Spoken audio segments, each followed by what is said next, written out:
huis, Etienne? Ja, en dan tesame met dit, ek dink net weer nog 'n bietjie om my hande sterk te maak. Ons sal graag ook 'n geskenkbewys vir doeke wil gee vir R5,000.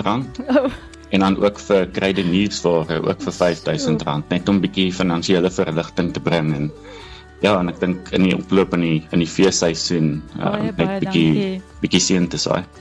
Etienne, hierso is trane van verligting hierso in die ateljee. Ons kan net vir jou baie dankie sê en dat jy weer uitgereik het om saam met ons 'n jou mense, my mense storie te doen. Ons waardeer dit regtig, hoor.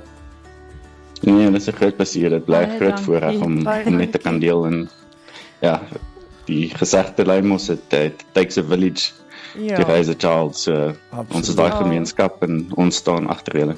Etienne, ons waardeer jou. Mooi dag, my vriend. Baie dankie. Selfde dag. Bye.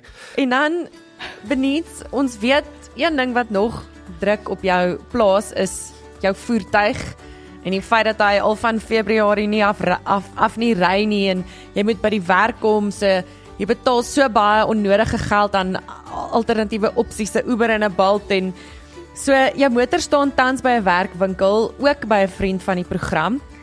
En ons gesels deurlopend met hulle, maar sodra daai rekening kom, Benita, gaan daai rekening vereffen wees. So jou kar, wanneer jy hom terugkry, gaan ry en jy hoef nie 'n sent daarvoor te betaal nie. Dis baie amazing, baie dankie.